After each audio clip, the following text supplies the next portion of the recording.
AUC, who got next? AUC, who got next? AUC, who got next? AUC, who got next? Shout out to AUC got next. What's going on, y'all? This is Quay Glory. I'm at AUC, who got next? Give it up one time for Nija Charles. How's everybody doing? All right, you ready? I'm ready. Where did your love for music come from? I really think I had no choice, to be honest. My mom she loved music, even though that's not what she went into professionally. Like, she had no choice but to be involved with music because my grandmother was in the choir. She was always playing music around the house. She made it mandatory for us, me and my sister, to learn one instrument. And my dad was a house DJ. He still is to this day. House music is big in Jersey. So I was just always around it. And my aunt and uncle made beats also, and we're kind of close in age. So I'm the oldest, and they were kind of like my older brother and sister. So seeing them always in my grandma's basement make beats, it kind of like sparked an interest. So at 13, I was just doing a little bit of research, because that's what we do. You asked for a keyboard. Yeah. And at that point, making beats at 13, all I knew how to play was Mary Had a Little Lamb, let's be quite honest. So like, what was your thought process at 13? What kind of beats were you making? Do you go back and listen to them now and you're like, dang, this is trash? Yeah. A lot of them are trash, yes. But, I didn't mean it like that. I was saying like, No, I was inspired by both my aunt and uncle and also Ryan Leslie. Like, YouTube was big and I was watching those videos, and it really made me wanna just really go into it and see what would come out of it. Because I was also into video games, and my video games got stolen, so it was like, this was my new hobby for me, and it just worked out. Like, I liked what was becoming of it, and yeah, it just progressed more and more. So did you on the keyboard, how they had all the sounds on there, like the already made songs, beats on there, did you use those? Did you just create from scratch? Well, no, I started from scratch because I didn't ask for a regular keyboard, I asked for a MIDI keyboard, which is a keyboard that you use with a software on your computer to make beats. So there weren't any sounds actually in the keyboard. I would use the software, which I started off with, Reason it's called, and I would use those sounds and drum sounds to make full instrumentals. So with your upbringing and everything, were you that kid who was in the youth choir? And because you said your parents made it mandatory that you play at least one instrument. My parents did the same thing. I ended up playing two. Shout out to all my band geeks in the building, okay? Yes, I was the walking Squidward. But I'm curious, what instrument did you play? Because we're in an era where everything is electronic. And so we love the people like Bruno Mars and her who are out here really banging beats, you know what I'm saying? So I want to know what you played, but how has that helped you now? I started off playing the flute. Yeah, but I didn't want to play the flute. That was the thing. I really wanted to play the saxophone, and they were like, oh, your fingers are too small, so you gotta play the flute. So started off playing that, and then a couple years later, transferred over to the saxophone, which was like, it kind of had the same fingering, so it was like, okay. And it helped me because I was able to get a basic knowledge of music theory and also know how things are supposed to sound and where notes are supposed to hit and what doesn't sound right. So that definitely helped me when I started producing. So that, along with knowing how to read music, I think, how many of y'all can read music in here? Nice. That's a big deal, because a lot of people now can't. We play by ear. Right. Even now, I'm still banging beats, playing by ear. I don't make beats. I hope you hear me. So I'm really interested in, what was it like in the household? I want to know everything. Just paint a picture for us. Growing up, you had your dad, who was the house DJ, your mom, who was into music already. I mean, who isn't? But an average day in the house for you, just being in a creative environment, what was that like? It depends, around which age, because it was different. So right after you asked for the keyboard and you're making your own beats and just being in the house and you're still creating, were they really open to the idea of maybe this is like where her career is gonna end up going? No. They were just like, it's a hobby. But my mom really liked that. She saw that I was getting serious because the whole reason why she got me a keyboard was because I was asking for it for like a year, and she was like, well, if you're serious about making beats and doing this, you know, you gotta get all A's this marking period. And when I did it, she was like, oh, okay, well, you know, this is a step, you know, a step in the right direction. But, you know, I was also into track and, you know, academics, and all of those were really progressing well. So she wasn't really into, she wasn't into the idea of music being my profession, but it was more like, this is a hobby. Yeah. So let's go a little bit further. Let's go to where many of you guys are now. Let's talk about college. So you went. I went. You went and applied, and you got scholarships and all kind of stuff. But we were just talking, and you said full rides. Mm-hmm. So going off to school, and you had to make sure, in order to chase your dreams, you carried that, I guess that message from your mom in the back of your head that you have to get your work done before doing anything else. Right. So at what point was the defining moment where you were like, okay, this just isn't for me? I don't think there was a defining point. I just always knew that it wasn't for me. Wait, are you talking about going into music period or leaving school? I'm talking about the going into school, like you went. What was your reason for even going? Well, the reason why I went is because my mom, she wasn't planning not going to college. Like, I had to go to college. So if I was going to go to college, I was going to go for something that I wanted to do. And that's why I chose NYU, because they had the music program, and I was like, oh, okay, well, you know, they have the producer program and songwriting and all about the music business. So, you know, NYU, it also has a name, so my mom was like, you know, she's big on it. And also NYU is good for, like, you're not just learning about the music, you also have, you know, the gen eds and everything else. Like, music is just a small part of the education, so that was dope. But, yeah, that was just dope for my mom to, like, finally accept that, like, you know, oh, yeah, she's going to school and blah, blah, blah, blah. So it was almost like a double whammy. Like, you could just do what you love and satisfy her because you were in school. Exactly, because there was no way I was not going to school after high school. No, my mom's house. So for me, I know my mom's a little crazy. If she's watching this, or if anybody is posted this, I'm not sorry that I said that. But she's a little crazy. So for me, not going to school as well was not an option. Now, my dad, on the other hand, he did not finish. So what was the conversation like when you said, okay, I'm really not doing this anymore, and it's time for me to walk away from school? It really wasn't even me who convinced my mom. Really, what convinced her was I had played a song that I had with Chris Brown's vocals on it, and that was like the first, like, oh, this is really happening. And then another big step, Jay Graham, he is an A&R at RCA, and he was one of the first people to really, you know, he was the first person to find me out to California. And he took my mom out to dinner one day, and he was like, listen, I don't know what we have to do, but your daughter has to leave school. Like, her career is gonna go crazy, and she's gonna be the biggest, you know, the biggest thing in the next year, and school's gonna hold her back.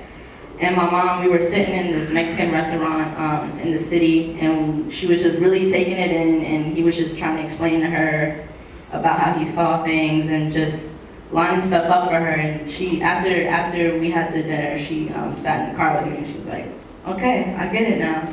Let's see what we can do. And we were looking at apartments because I wanted to stay in New York at the time. And that was the first step into the right direction of her, like, accepting the fact that, you know, school might not be for me. And also, it was the factor of NYU made it mandatory for my year to study abroad in Berlin, and I just didn't see that working out for me because it was right when my career was picking up. And then in Berlin, there's not a lot of black people, which means it's not a lot of urban music, and I just didn't see it fitting well for what I did, you know what I mean? It wasn't meant to be. So for me, I know I did go to school. and balancing trying to be down here and hosting events and things like that was really hard because granted, I'm sorry y'all, I didn't go to HBCU, I definitely went to West Georgia, but driving to Narnia to get back here was like, it was a joke for me. So there was a lot of sacrifice that had to be made. And another thing that I had an issue with was I was broke as hell, okay? So I want to ask y'all, has there been a moment for you guys, and you can just raise your hand, where you've just been like, I have no money, I don't know how I'm going to fund this dream, I don't know how I'm going to perform on this stage, or whatever it is? Oh yeah, I need to see it. This is an honesty class, guys. Okay. So for you, I mean, granted, you're 21, right? Right. That's intense. And let me just say, there is no age on success, but that is intense. And like, do you remind yourself that at times, or do you feel like you press yourself and you're like, oh my gosh, I have to get this done because I'm trying to, like, we look at social media all the time and see people doing what we've been doing, and they're just getting the recognition for it. I mean, to be honest, I was just having this conversation with someone yesterday, actually, about like my whole age thing. And I think everyone, maybe I kind of don't really, I don't look at it that way. Everyone else sees my age and is like, wow, like you're doing big things, and I should look at it that way, but it's like, I put so much pressure on myself where it's like, you know, if you're gonna be the best, you're gonna be the best. Like in the music industry, artists aren't listening to songs like, okay, well, oh, she's 21, well, I'm gonna take this song from her. It's like, no, they're listening out for the best quality. So it's like, no matter how old I am, I gotta make sure that, you know, I'm up to par with everyone else, whether they're 35, 45, 26, you know what I mean? Exactly. Exactly. So you had your parents backing you for the good latter part of the time, but of course the whole Right. time, but in your decision making. But in terms of not having or figuring out where the next little bit of money was coming from, did you ever struggle with that part? Because I mean, your mom went with you to the meeting, Right. but the move after that. Well, I didn't move until I was making my own money. So I was staying at home. It just so happened that everything lined up correctly. Can you just say that one more time? I didn't. I hope you heard it right. Okay. Yeah, I didn't use my mom's money to move out to LA. I moved out on my own paycheck. I didn't struggle in financially really, just because my mom really had a good job, and I guess my struggle is just mainly making my own way. You know what I mean? But when I was in school, I made sure that I went out to intern at, you know, recording studios and made a bunch of connections. And really, I was just using my mom for stability to stay in school. But I never like used her money to like, oh, let me go buy this for music or nothing like that. It was more so like, okay, my school had some of the resources that I needed. I was making beats in, you know, their studios as well. And then some of the equipment that I had saved up from like birthday money and stuff when I was 16, I brought that equipment over to my dorm room, and I use it to this day actually. And then, yeah, it was just using resources and people that I knew just to get to where I needed to be. There are a couple of things that you said that I think are really important and I stand on, and it's utilizing the things that are within reach. And that is, you use the things that were on your campus, that were there for you to, like, you're paying tuition for a reason, you know what I mean? And a lot of the questions that I get myself are, well, how did you cover this, or how did you get to where you are? It's by asking, or just using what you have in reach. So I can appreciate you for saying that as well. But in terms of networking, to get to where you are now, I always say if I could go back to college, I would have networked across majors as opposed to just networking within my major. And they do a really good job at colleges and universities of making sure that we know who's within our major first. But they also don't say, oh, well, you should go meet this person. That's very true. So along your journey, have you stayed connected with or worked with people who you were maybe in the dorm with? Yeah, well, not my dorm really, but most of my friends from NYU, like my real friends, like that I talk to this day, some of them come and stay out in LA with me at my house on their spring break. They weren't even in my majors. Like they're like psychology majors, and you know, nothing that has to do with music. One of my friends, she's in the film, she's a film major, which is dope, and it's just like you learn a lot from people who aren't thinking the same way as you do creatively. So it helps you out in your own lane, you know what I mean? Yeah. So moving forward into getting to the meeting, you and your mom flew out to LA. Like, how did that even happen? What was the connection like? Because who we wanted? My manager, Christian. Oh, Christian. Yeah, people are always wondering, like, how do we make the connections that we make, or how do you link with this person? Because they'll slide in DMs all day. Right. But I think we lose touch because it's so easy and accessible to get to even somebody like you. Right. So how did this even happen? Yeah, honestly, you have to think outside the box, and if you have to find different avenues to get to one person, to be honest. The way I got to Christian was I was trying to get on the Chris Brown album, and he was managing another producer at the time who produced Party for Chris Brown. And I had randomly got one of his beats, so I found his email on the email, whatever, for the beat, and then I looked up his name on Instagram, DM'd him, was like, hey, let's connect, send me more stuff, whatever, and then we started working.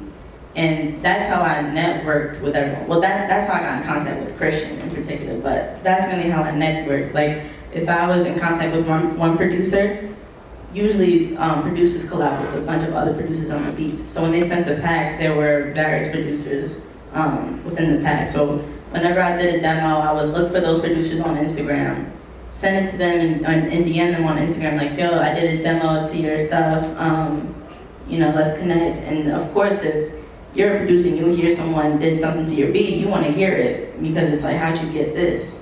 But they ended up liking it, and then it would just like, one pack turned into five packs turned into 10, and it was just like, within a small amount of time, I was in contact with like a lot of producers. And the music industry is very small, so word spread very quickly.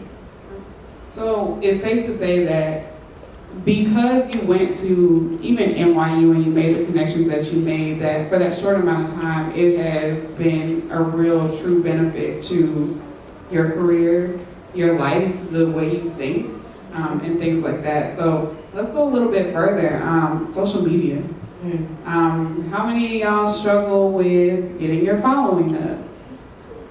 Y'all lying. I know there's more of y'all in here. Don't be ashamed. Okay, but seriously though, I think we run into these issues where people don't see us until you have that K or hundreds of thousands of followers. So for you, how difficult or how easy was it for you to just grow your brand? And did social media even impact that, or was it just people were really messing with your work? People were really just messing with my work. Like when I was getting in contact with all of these producers, I barely had 1,000 followers. So it's not about like, your follower count, it's about getting to those people, getting to the right people.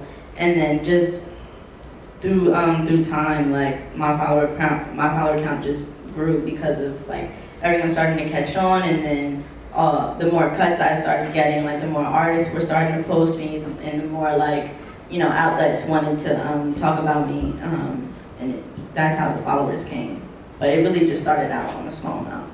And it also starts with being kind to people. So, y'all smiling, I'm being so serious. A good relationship goes a long way. Can I get a period? Period. Felt it.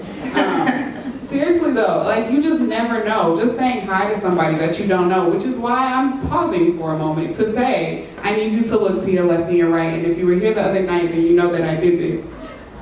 I'm so serious. Y'all in the back and not even look. Look to your left and your right. Say neighbor. Okay, we're not passing collection plates in here, so you can keep your coin. But I say that to say, even if you don't go here, these are people that you're sitting next to, and you never know what role they can play in your career.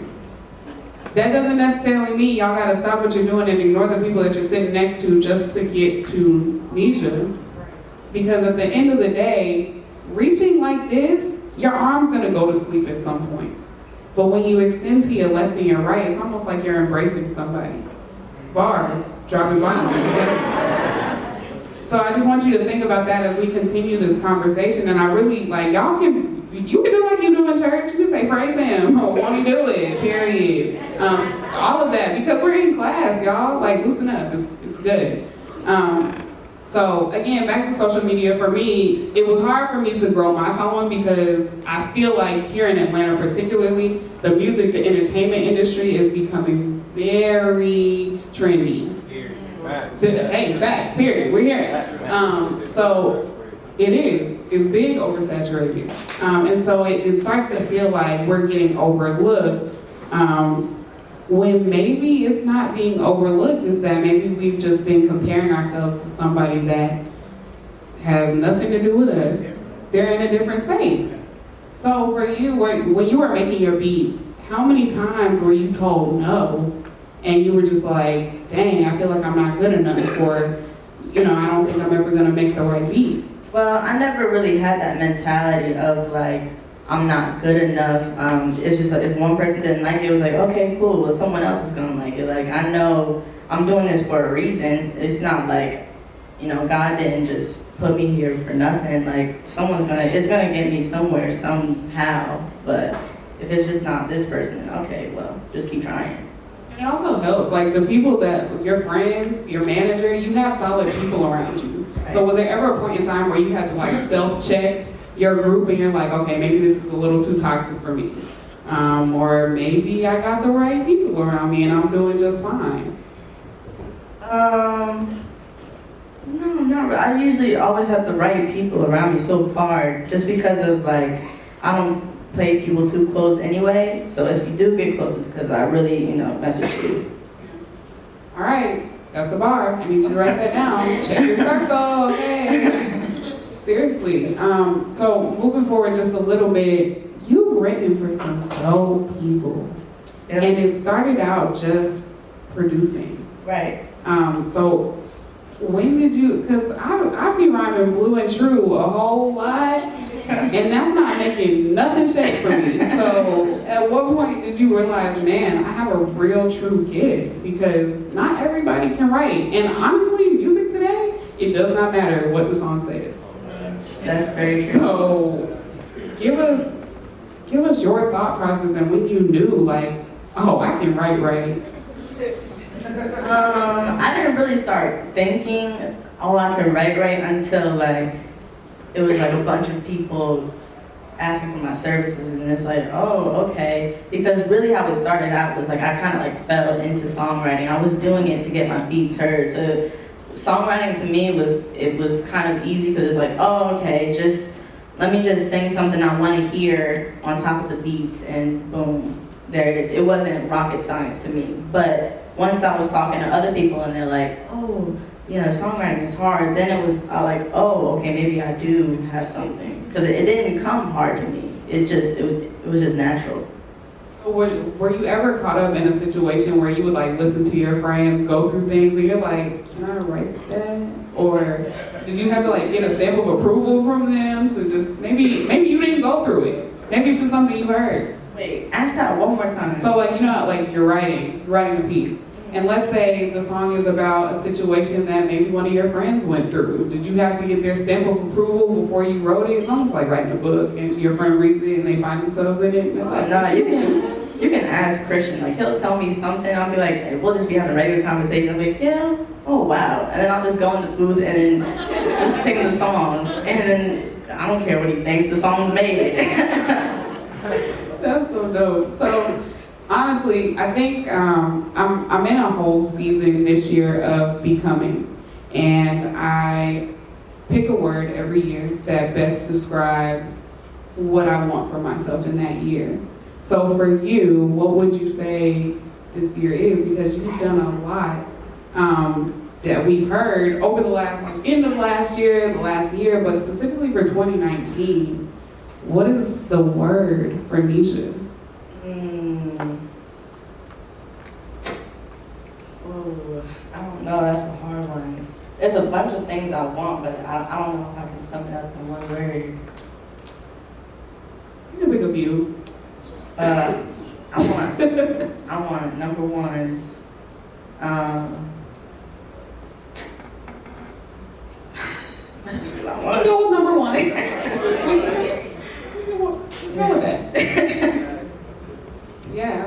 mean, I think there are a lot of people who they just see straight number ones. And that's all, I mean, that's fine to want, that's all you want. But at the end of the day, what was it like and how many conversations did you have to say with yourself, tell yourself, like, it's okay if I... Oh, wait, sorry, legacy. That's what I want. Right. I like that. Pause. Legacy. Okay, great. Becoming, I'm gonna work on my word for next year because I think I just got shit on. Anyways, so how many conversations did you have to have with yourself to say, you know, it's okay if this song doesn't make the placement? I've talked to a few singer-songwriters, producers who have just bust their ass trying to make sure that this song makes it on the project. Whether it's a major project, it's somebody's EP, it's somebody's mixtape, and it doesn't hit. What do you say to that person, and what was the conversation like with yourself when you knew you gave it your all? Oh, gosh. I'm trying to think of one specific conversation. You just gotta keep moving. You can't, you might give yourself a couple days to really like go through it and, you know, really beat yourself up, whether you made it or not, or, you know, you're in that process of trying to figure out if you've made it or not. But after, you just gotta move on and okay, let's pick it up. Where were the mistakes I made, and let's get together for the next one. Because it's always gonna be a new project. So between wins, because we're in our wedding season, correct? Yeah. Correct, and I'm sure some of you guys have been told no before. Yes. That wasn't enough. Okay, so again, I'm sure you've been told no before. How do you look at those no's? Because a lot of people get discouraged. A lot of people will, again, you say you gotta keep moving. But I had a friend who was just catching win after win, right? And then out of nowhere, she just flatlined and nothing was coming to her anymore. So in a season where you're just really in your bag and then it just chills out, it's kind of like football season, right? Basketball season. You're doing a great job, you're winning, okay, great, and then it's time to chill. After so much time, or better yet, let's put it even more in perspective. You've been going to school your whole life, right? And then it's time to graduate. And you think, when I graduate, I want to have a job, I want to have this, I want to have that. And when you graduate, it's none of those things. How do you cope? Because I was depressed, okay? Nobody says after graduation or in between wins, you know, you gotta keep going. Right. Like you can't just sit in that one thing. So great, I had a dope interview. I can't just ride that cloud for the rest of my life. You gotta keep working. Exactly. So the major wins, because you are just shabopping, okay? But you work with people like Cardi, Beyonce, that's like unimaginable. And I don't want you to go too deep into it, but coming off of that cloud and continuing to work, did you ever feel like, how can I top myself? Yeah. Well, after Beyonce, I'm like, it's all downhill from here. It's like, I got 2 for 1. I work with Beyonce and Jay-Z. Like, those are the top of the top, so it's like, I really don't know what else.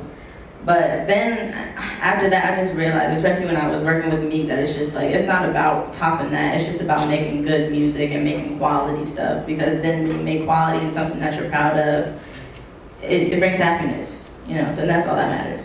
How does it make you feel to see people using your lyrics as captions? It's lit. It was like, those lyrics I want to put as my caption too. I would know, but you did. I saw the picture that heard about us caption. I was like, okay, that's what you call it. Not a light flex, a whole flex. Like, it's like, oh, by the way, I wrote that. Like, no big deal.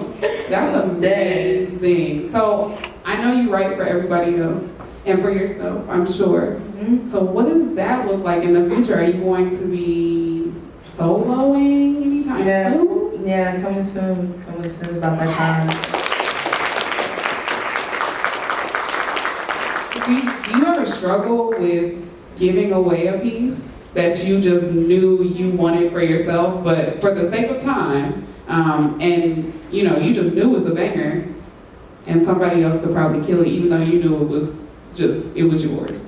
Well, see, no, it happens the opposite for me because I'm a songwriter first. I'm like, you know, I got these bangers, I want y'all to have these, you know, and then artists sometimes, they're like, maybe it's not right for me, or it's too risky, or it's just not the right timing, you know? And I'm like, man, I have like a bunch of these songs, and I'm like, well, if they're not gonna sing, I'll just put them out there. So I kind of have to backtrack just a little bit because I'm really big on the journey, and I feel remiss if I didn't even ask you this, but your first placement, who was it? What were you feeling when you got it? Because that's a dub, okay? Well, my real first placement was with Lecrae, and again, whole flex. and that was really dope because one, I was featured on it. Two, it was a song that I wrote in my dorm room. The vocals are from being in my dorm room. It was a microphone that, you know, I bought at 16. And then on top of that is like, it's a Christian rapper. So it was something to make like my grandma proud and my mom proud. So, and it was like, and the song's dope. So it's not like, you know, a regular gospel song. So I thought that was really dope for to be my first big placement. And I mean, granted, we made mom and grandma proud, but Lecrae is super dope. Yeah. Like really, really amazing. So for that to be your first, especially like me hearing that, it's like, wow.